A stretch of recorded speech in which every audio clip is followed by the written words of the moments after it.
인천 미군기지 내 매점. 오전 8시 이른 시간인데도 전투복 차림의 병사들과 가족들로 붐볐다. 지하 주차장에서 조용히 모습을 드러낸 중년 여성은 매장 출입문 앞에서 한순간 걸음을 멈췄다. 회색빛이 도는 올리브색 군용 점퍼, 왼쪽 어깨에는 해진 자국, 소매 끝은 실밥이 풀려 있었다. 마치 오래된 유품처럼, 아니, 버려진 누군가의 과거처럼. 그녀의 이름은 최미란, 전직군 정보국 소속, 이제는 50대 후반에 알려지지 않은 과거를 지닌 사람.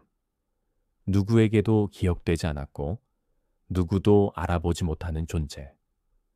그녀가 매장 안으로 들어서자 계산대 쪽에 있던 젊은 장교 둘이 시선을 돌렸다. 깨끗하게 다림질된 전투복, 번쩍이는 계급장, 아직 전장 냄새를 모르는 얼굴들. 야, 저거 봐라. 지금이 무슨 복고 행사냐? 저 점퍼는 90년대 물품 같은데. 희미한 웃음소리. 그러나 최미라는 아무 반응도 없이 쇼핑 바구니를 집어들고 천천히 매장 안쪽으로 걸어갔다. 그녀의 오른쪽 다리는 약간 불편해 보였다. 한 발 한 발 조심스레 내딛는 발걸음. 그리고 척추는 굽힘 없이 곧게 유지되었다. 그녀는 곧장 통조림 코너로 향해 손에 들고 있던 종이 리스트를 펼쳤다. 작고 단정하게 접힌 종이. 위에는 한 글자 정성스레 적힌 목록들.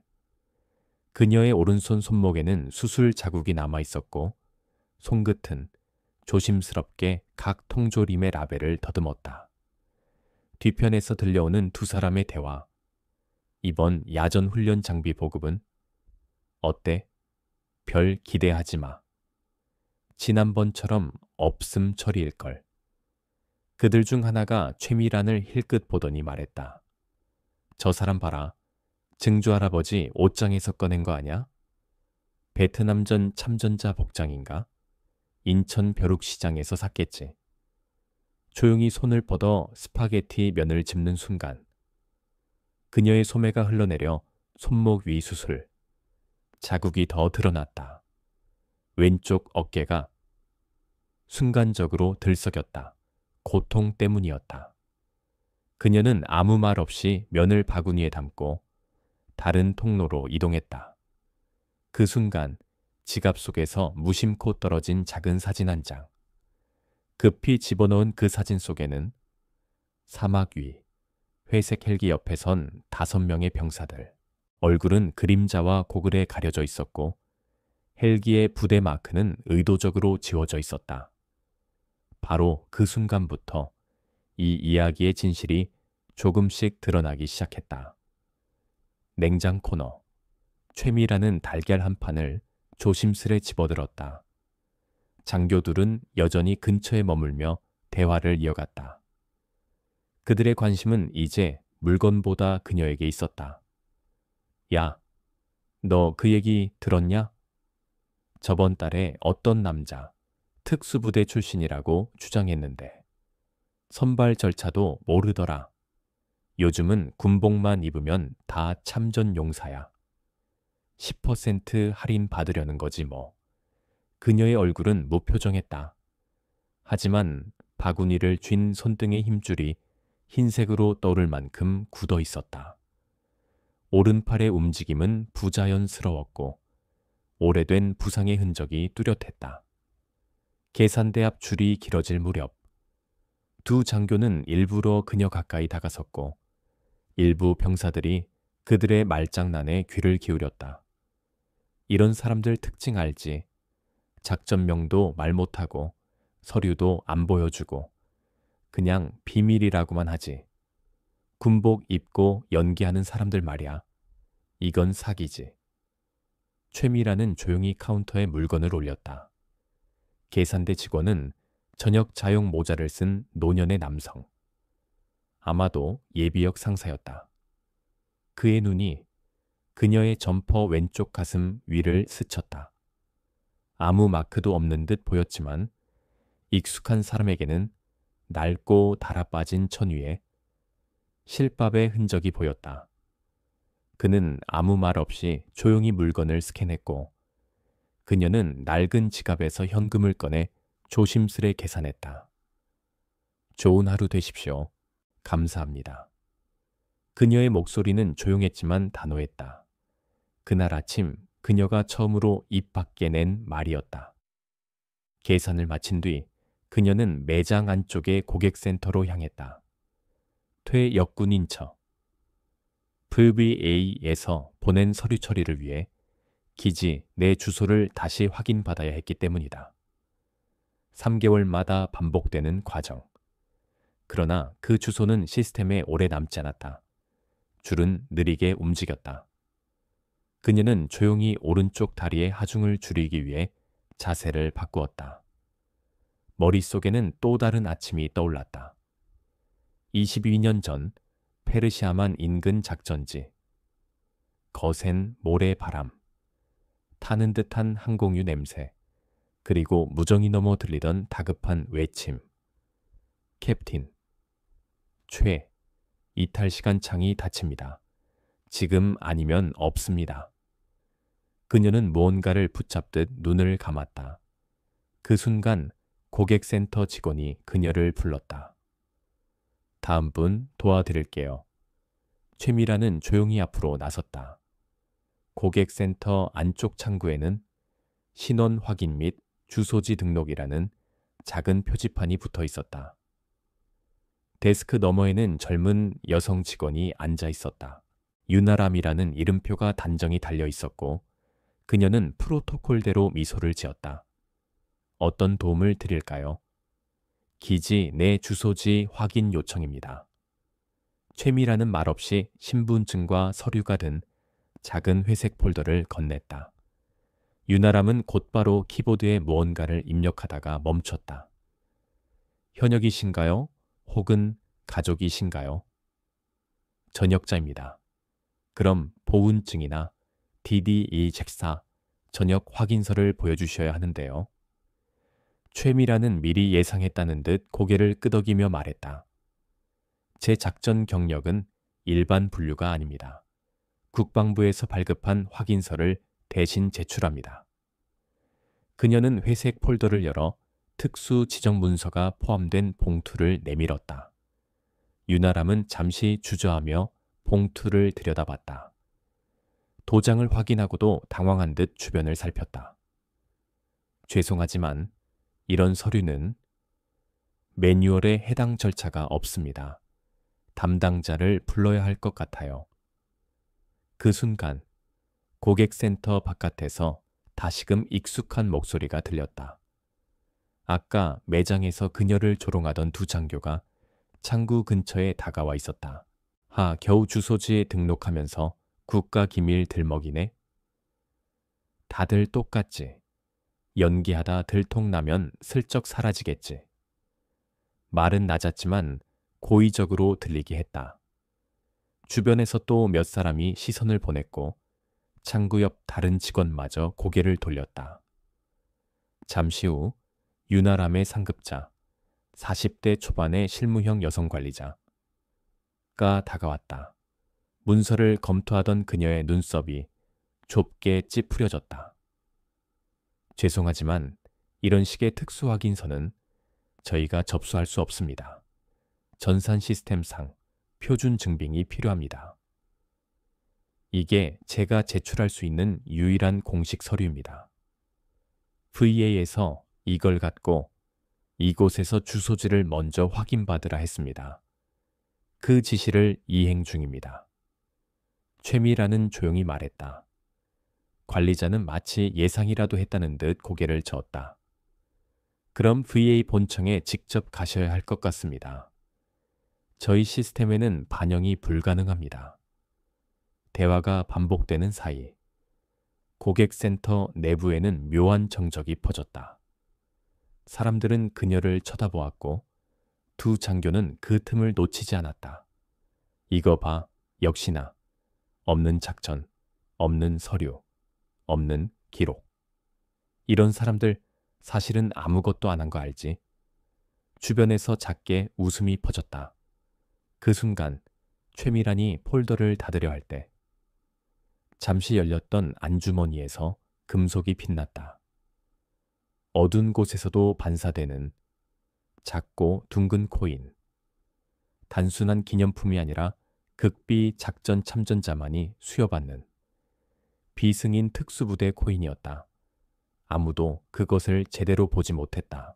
하지만 그것이 드러났다는 사실만으로도 진실이 조금씩 균열을 내고 있었다. 고객센터의 공기엔 무언의 긴장이 맴돌았다. 말없이 폴더를 닫고 서류를 챙긴 최미라는 조용히 인사를 하고 뒤로 물러섰다. 그녀가 돌아서려던 그때 매장 입구 쪽 자동문이 칙 하는 소리와 함께 열렸다. 사람들의 시선이 자연스럽게 그 방향으로 쏠렸다. 몇몇은 거의 본능적으로 허리를 펴고 자세를 고쳐 잡았다. 문 안으로 들어온 사람은 최상급 장성, 100발에 가까운 머리, 검은 제복에 4개의 별이 빛나는 장군복.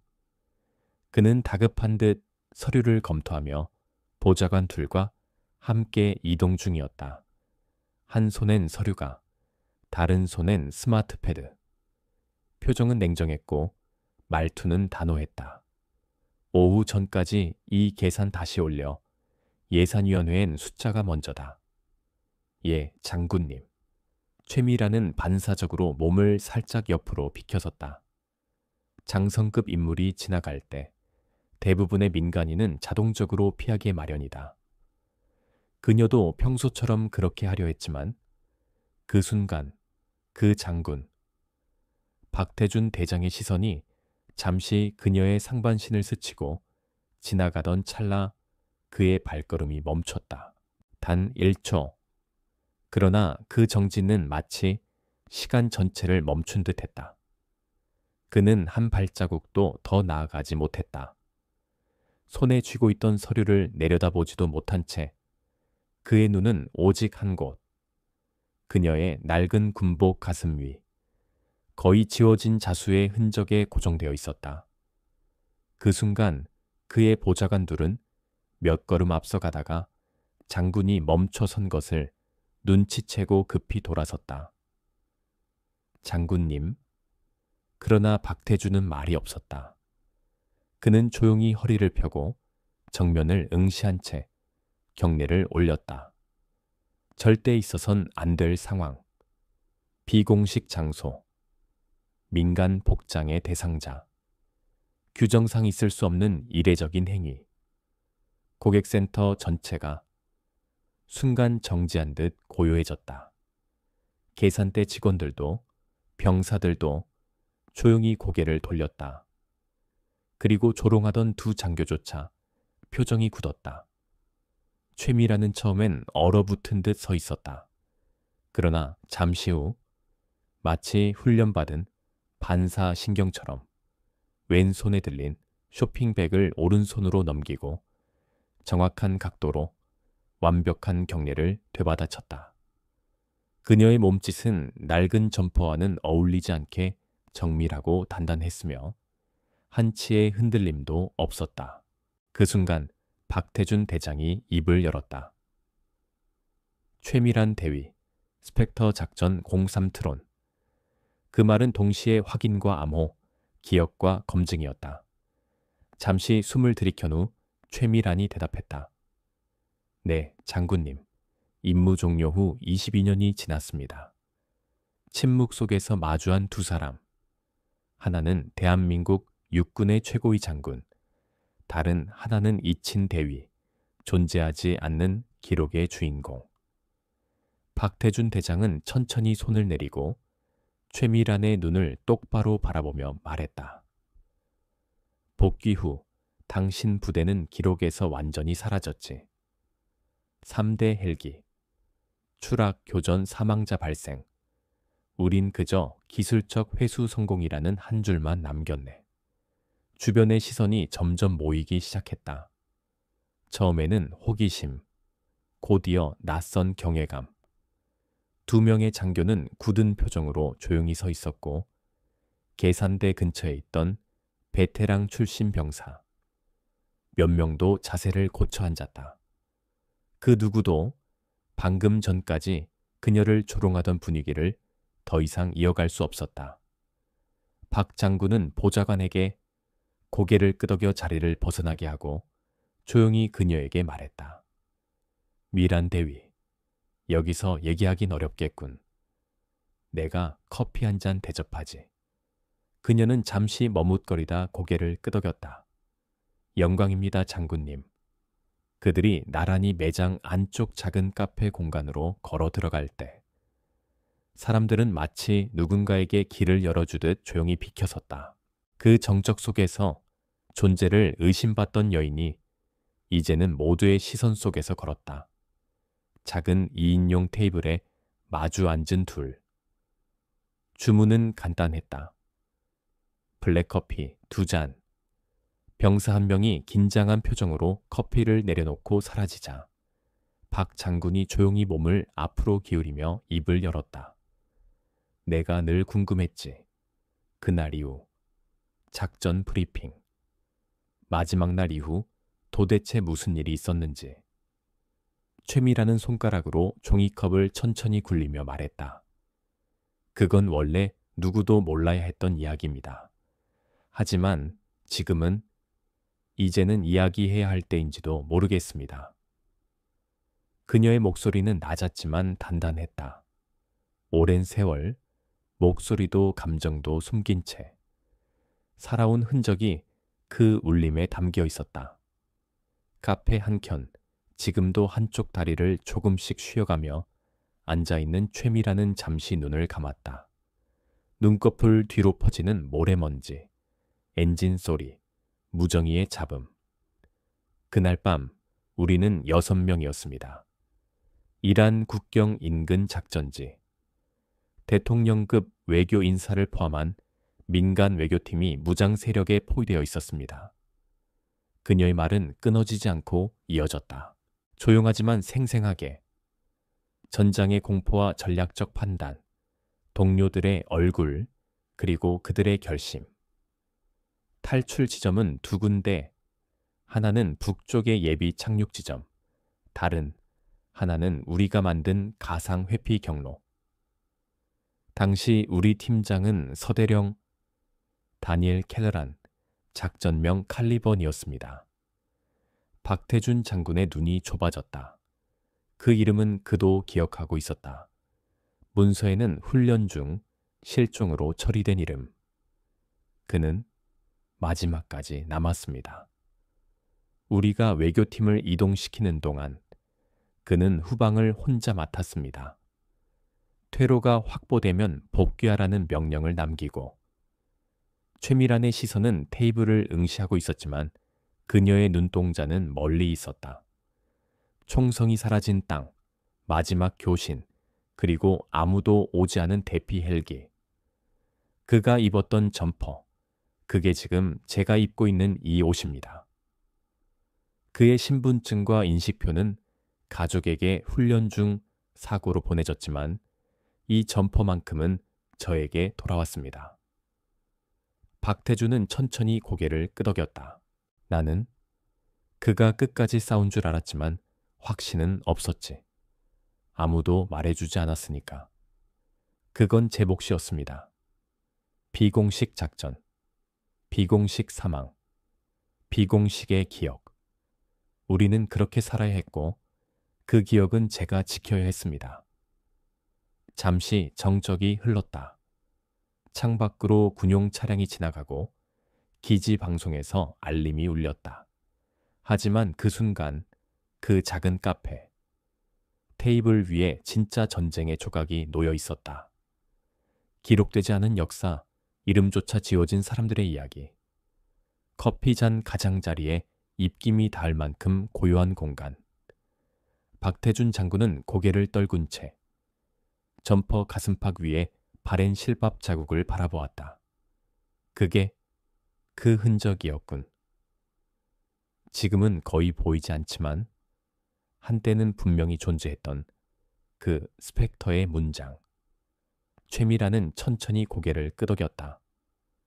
시간이 지웠죠. 바늘로 수십 번 덧대어도 이 천은 결국 버텨내지 못했습니다. 남은 건 단지 기억입니다. 장군은 의자의 등을 기대며 조용히 중얼거렸다. 기억은 사라지지 않지만 기록되지 않으면 의미를 갖기 어렵지. 그는 조용히 스마트폰을 꺼냈고 비서국 직통번호로 연결했다. 지금 말하는 건 인사처 관련 최고 보안 등급 건이다. 스펙터. 작전 관련 기밀 문서, 즉시 검토. 2003년 3월. 작전명 트론 03. 코드명 시에라 델타 사리젠감 여워키 탱고. 당장 이관 절차 시작해. 나중 아니고 지금이다. 이건 개인 요청이 아니라 지휘 명령이다. 최미라는 눈을 동그랗게 떴다. 그가 그토록 단호하게 지금을 외친 순간 무언가 바뀌고 있다는 것을 느꼈다. 전화를 끄는 박태준은 그녀를 바라보며 말했다. 기록은 늦었지만 이제라도 바로잡아야지.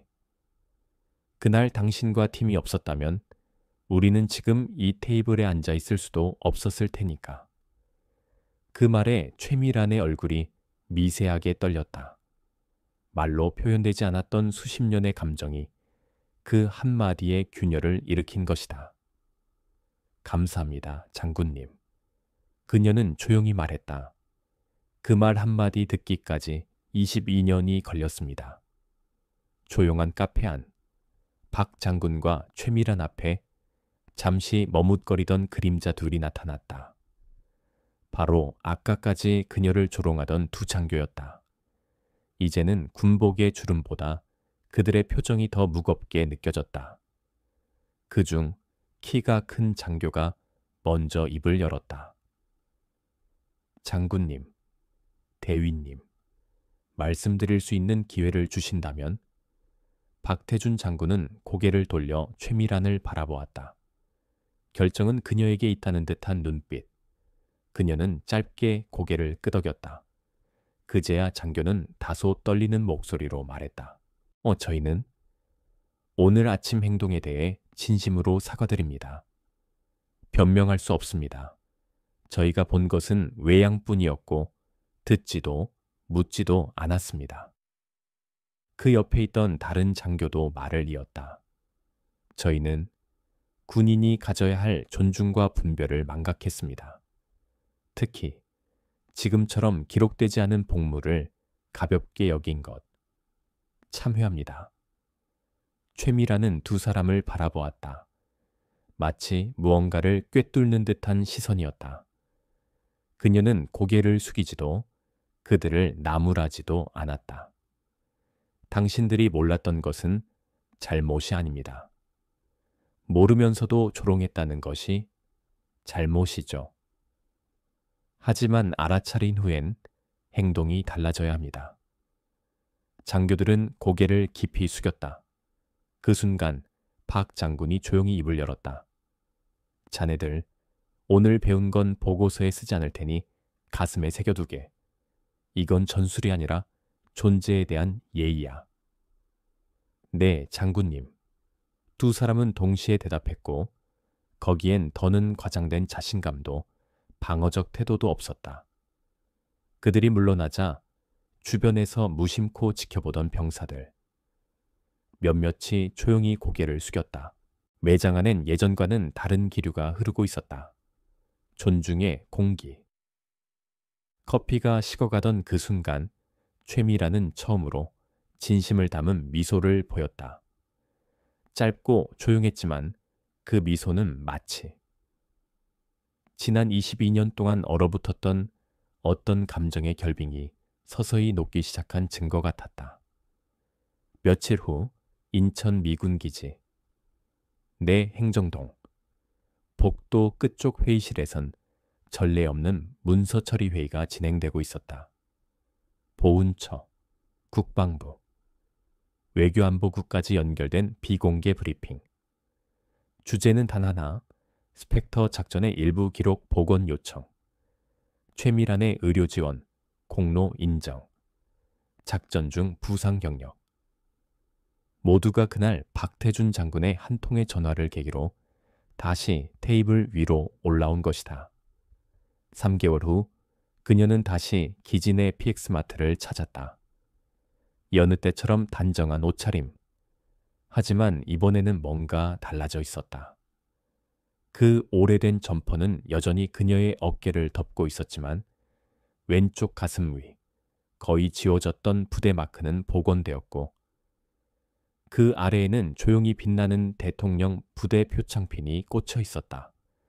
그녀의 걸음걸이는 이전보다 한결 단단했고 물리치료와 진통 조절 덕분에 예전보다 덜 절뚝거렸다. 계산대 앞에 줄을 서던 중 한 낯익은 병사가 먼저 다가왔다. 대위님, 다시 뵙네요. 이젠 아무도 의심하지 않을 겁니다. 그 말에 그녀는 조용히 웃었다. 그럴지도요. 하지만 난 그걸 바란 게 아니었어요. 뭘 바라셨나요? 정당한 기록. 그것만으로도 충분했죠. 병사는 고개를 끄덕이며 말했다. 제 조카가 지금 ROTC입니다. 그 애가 말하길 지금 장교 과정에 비공식 임무에 대한 존중 관련 교재가 새로 들어갔다고 하더군요. 그런 이야기를 듣는 것, 그게 내가 바란 유일한 보상일지도 모르겠네요. 그녀는 계산을 마치고 물건을 천천히 가방에 담았다. 매장 안에서 흘러나오는 기지 방송 멘트, 그리고 매캐한 커피 향이 이상하게도 그날 전혀 낯설지 않게 느껴졌다. 그날 오후 최미라는 PX마트를 나서던 길에 한 젊은 여군 장교가 망설이는 듯 다가왔다. 깔끔하게 묶은 단발머리, 갓 발급된 듯 반짝이는 소위 계급장, 그리고 어딘가 결연한 눈빛. 실례합니다. 혹시 최미란 대위님 맞으신가요? 최미라는 그녀의 오른쪽 가슴에 달린 정보통신부대 문장을 바라보았다. 그렇습니다. 정보장교 이서연 소희입니다. 지금 제가 속한 교육과정에 트론 03 관련 분석 자료가 포함되어 있는데요. 그때 사용된 탈출 경로 계산 방식, 그리고 위성통신 차단 상황에서의 대응 전략. 대위님의 이름이 직접 언급되진 않지만 자료 속 브라보 팀, 여성 리더가 혹시 그게 나입니다. 최미라는 담담하게 말했다. 이서연은 곧바로 격려했다. 정확하고 깊은 존경이 담긴 자세였다. 이렇게 직접 뵐 수 있어 영광입니다. 저희 기수에서는 지금 대위님의 사례를 기반으로 차세대 추적 회피 훈련을 개발 중입니다. 혹시 가능하시다면 직접 한번 조언을 해주실 수 있을까요? 그 질문 앞에서 최미라는 짧게 숨을 들이켰다. 20년 가까이 말하지 않았던 경험.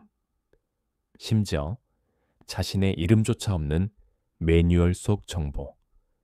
그러나 이 젊은 장교 앞에서는 그 모든 것들이 더는 숨겨야 할 비밀이 아니었다.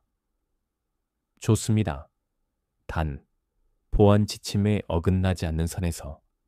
정말 감사합니다, 대위님. 저희 중대원들 다 기다리고 있을 겁니다. 그녀는 잠시 멈춰 있다가 이서연의 번호를 받아 적었고 조용히 차분히 말했다. 다음은 당신들 차례입니다. 우리는 그림자였지만 당신들은 빛 속에서 싸워야 하니까요. 그녀는 그 순간 과거에서 벗어난 것이 아니라 과거와 함께 걸어 나오고 있다는 걸 느꼈다. 며칠 뒤 최미라는 박태준 장군의 호출을 받아 기지, 본부 청사로 향했다. 고위 장교 회의실 안. 박 장군은 창가 쪽에 서서 문서 하나를 들고 있었다. 그가 고개를 돌려 그녀를 바라보았다. 기다렸습니다, 대위. 당신이 알아야 할 소식이 있습니다. 최미라는 말없이 다가갔다. 장군은 천천히 서류를 넘기며 말했다.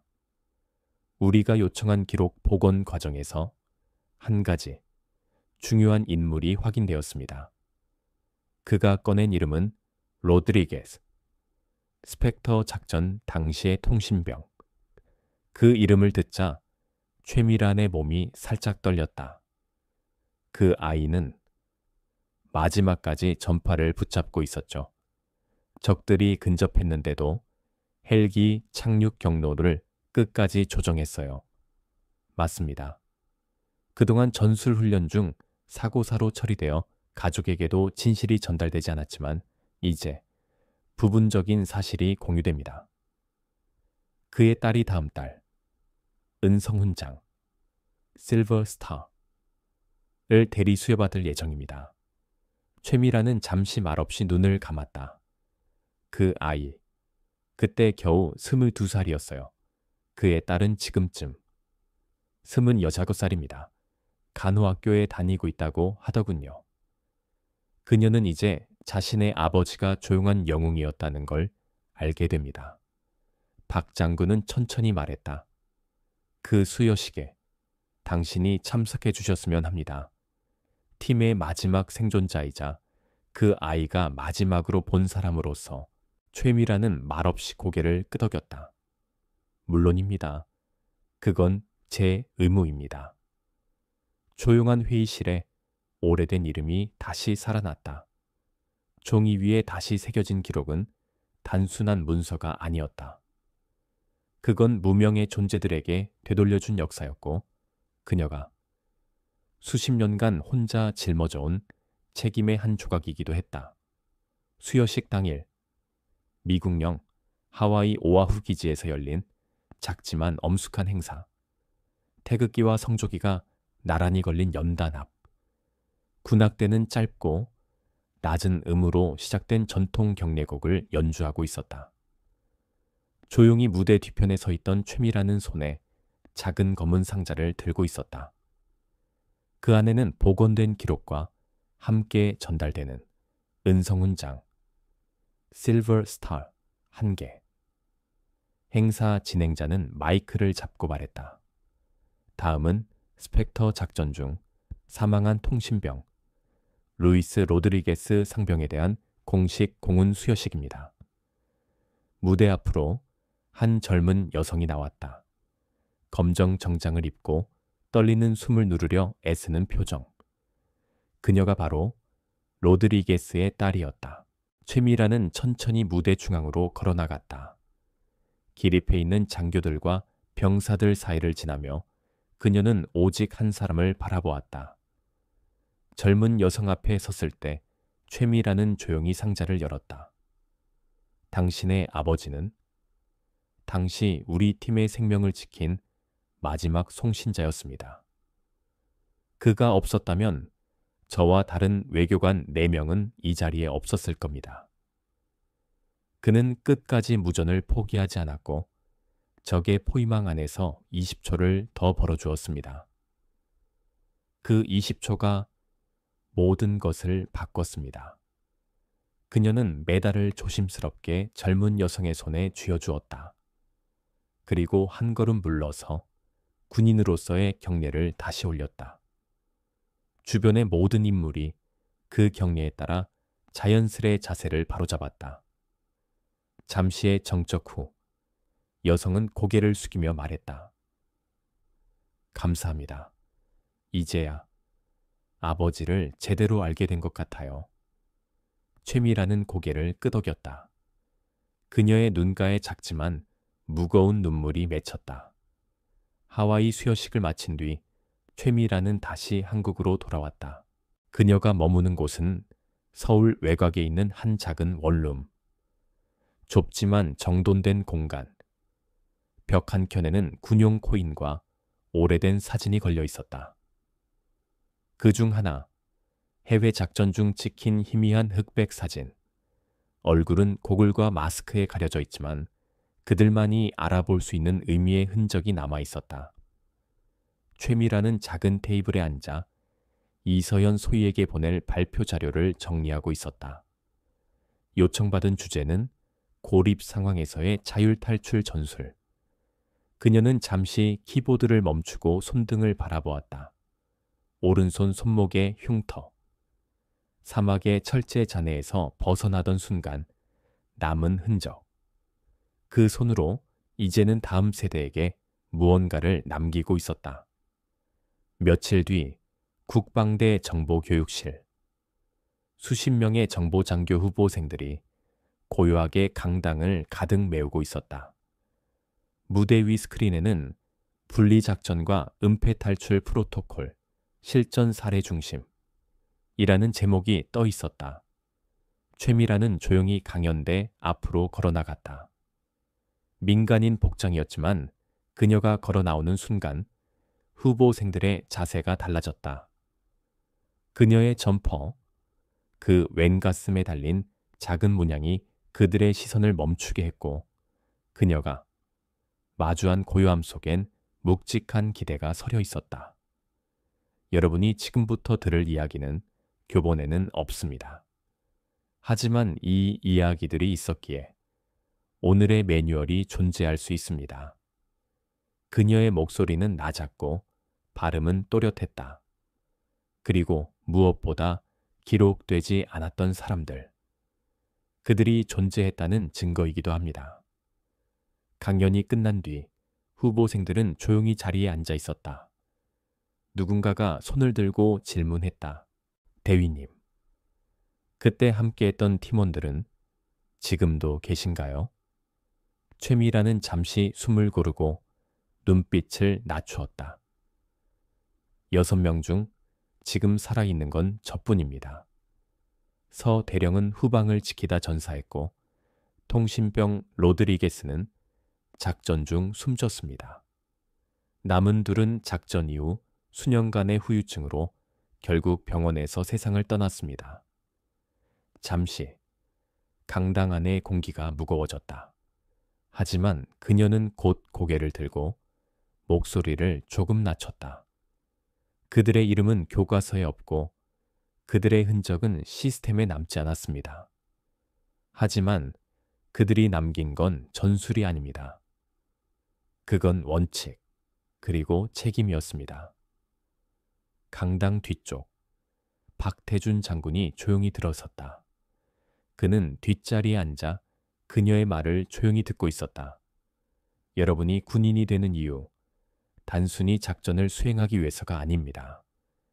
당신들이 잊지 않기를 바라는 사람들이 있기 때문입니다. 그 이름들이 사라지지 않도록 그 책임을 잇는 사람이 되어주세요.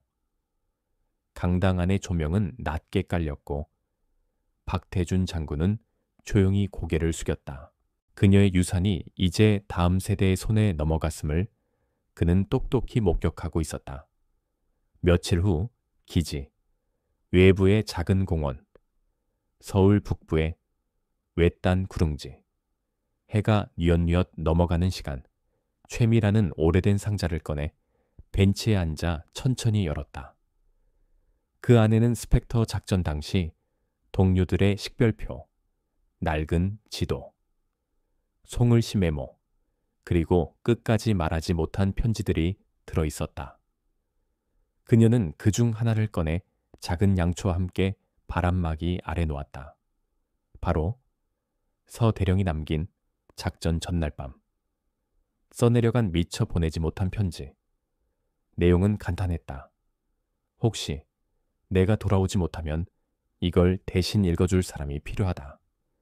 이 임무는 끝까지 우리가 책임져야 한다. 최미라는 그 종이를 조용히 불꽃 위에 올렸다. 종이가 타오르며 남긴. 쟤는 바람에 휘날려 어딘가로 흩어졌다. 그녀는 말없이 눈을 감았다. 그 순간 더는 그녀 혼자만의 책임이 아니었다. 더는 침묵 속에 있어야 할 이름이 아니었다. 그림자의 기억은 남았지만 그녀는 이제 그 그늘 속에만 머무르지 않았다. 그녀의 존재는 이름 없는 영웅들의 증인이 되었고 침묵 속 진실의 목소리가 되었다. 한참을 벤치에 앉아 있다가 그녀는 조용히 일어섰다. 옛 점퍼를 단정히 여미며 하늘을 바라보았다. 구름 사이로 저무는 햇살. 그 속에서 그녀는 마치 어딘가에서 웃고 있을 동료들의 얼굴을 잠시 떠올린 듯 짧게 조용히 미소 지었다.